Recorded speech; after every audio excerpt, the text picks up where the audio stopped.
Yo, what's up everybody? It's Manga Mike here and I'm back with another video. In today's video we're going to be talking about 6 different things that are going to help you with your anatomy skills. Before we get started though, I have a few things that I want to talk about. First, if you are a young artist or an artist that's just starting like I was, and you're having a little bit of difficulty kind of figuring out how you're going to schedule your day and get all the information that you need in order to become a good artist, please check out Mark Brunet's art school. It's on Cube Brush. His school is fantastic. That's what I'm doing right now. And this isn't like, he didn't ask me to do this. He has no idea who I am. But I really do believe that his school is that good. And I did want to mention it. And these tips are kind of going off of some of the things that I've personally learned going through that school. The next thing is, if you haven't subscribed to a brother yet, please subscribe. It's free. It doesn't cost you anything, and it helps me out a lot. And I would really appreciate it, for real though. I really would. And then the last thing that I have to say is make sure you go all the way to the end of this video. Each one of these points is important. They get kind of more difficult as you go, like as far as your abilities as an artist. And I would say that the last point is probably the most important point. So, without further ado, let's get started. Alright everybody, so you're going to have a little bit of a speed paint, me practicing my anatomy in the background. I hope you enjoy that. So I'm going to quickly go through these points and talk about my own experience with them. So the first point is make sure you have a good foundation with the fundamentals. You should be practicing every day doing your 3D shapes in perspective at different angles. And the 3D shapes I'm talking about are cones, spheres, cylinders, cubes, rectangular prisms, pyramids, things of that nature. The reason why that's important is because when you are when you're trying to simplify the body, those shapes are going to come in handy. You want to start off very, very simple, and you want to be able to build on top of that or carve away from that. And doing the fundamentals and having that foundation will help you with that. My own experience with this is that I have to practice this every day. This isn't something I'm great at, but I have seen a lot of improvement from even a few months ago with me consistently doing this. Maybe if it's not every single day, like every other day, I will sit down and just draw a few cubes. So think about that. The next thing is learn your bones. So you don't have to know the intricate details of every single bone, but you should have a general idea of what each bone kind of looks like. You'll be able to simplify their shape, understand the proportions of one bone to another bone, and things of that nature. This is something that I'm going to continue doing as I'm learning more of the muscle anatomy. Right now in Mark Brunet's course, I'm only doing torso muscles. I think I have those kind of down. I'm still learning, as you can see, as I'm kind of drawing right now. But I'm finding that it's very helpful to know where those are, where those muscles lie on top of bones and stuff like that. So that's something that you'll want to think about as you're trying to learn your muscle anatomy. 3.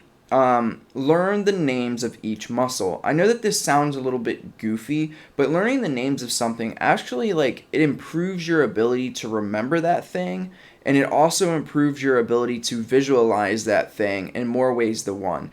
So, for instance, if you're having difficulty drawing the serratus anterior muscles, which is like the muscles that a lot of people call the riblets, it's the ones that kind of attach right onto your ribs that when you kind of look at bodybuilders, you're able to kind of see it really, really profoundly, actually.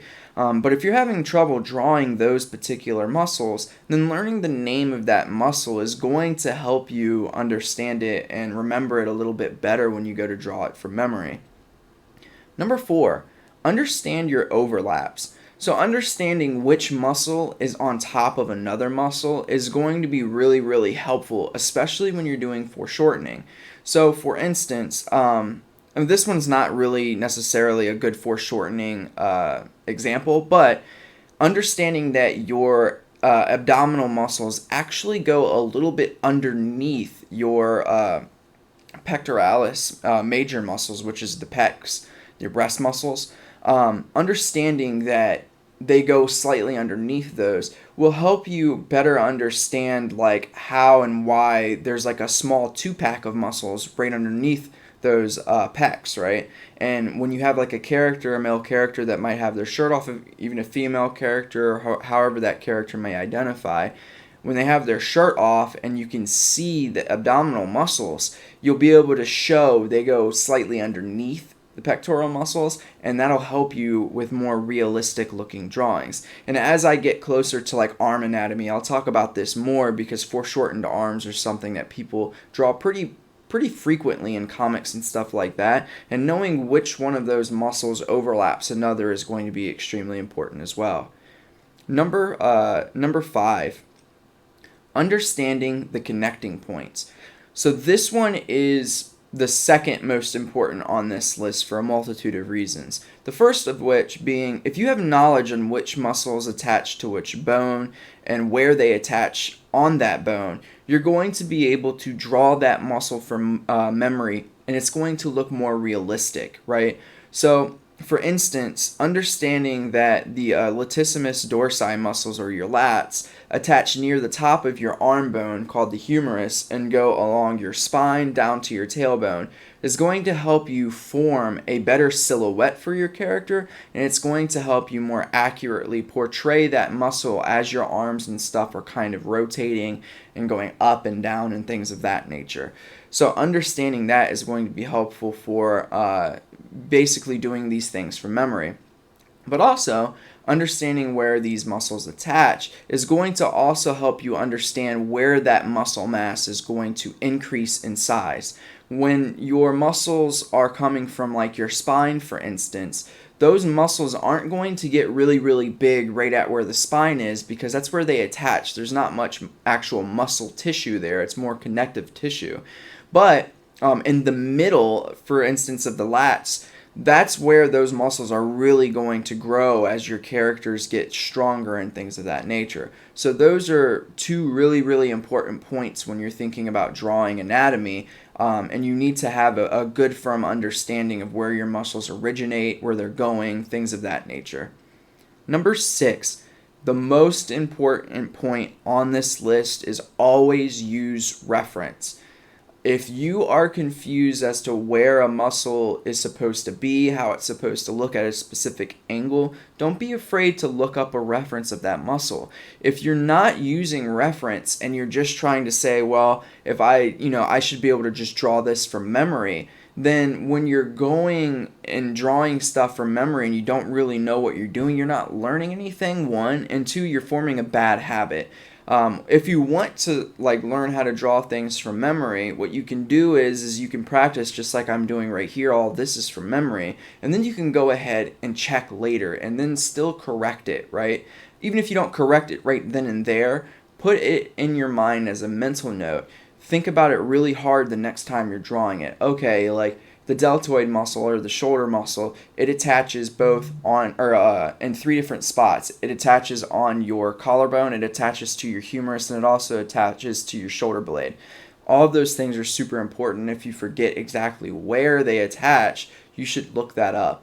There's no shame in doing that. Nobody on this earth would be able to draw a really, really accurate anatomy without first having studied it. I'm sure that there's a few people that are able to just kind of look at other individuals and have a very photographic memory, and they're able to kind of recreate that stuff. But having true mastery over these muscles it's going to be a constant struggle of studying, and you should constantly be using reference, because the more you use reference at first, the less you're going to have to use it later, and the more accurate and realistic your drawings are going to look. So, those are my 6 points on improving and leveling up your anatomy studies.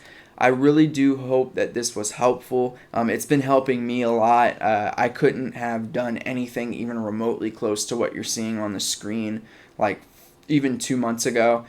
So I really do hope that you're able to look through this list to kind of make mental note and progress as I have been progressing as well. But anyways, again, if you made it all the way to the end, I really do appreciate it. But other than that, I'm Manga Mike, and I'm out.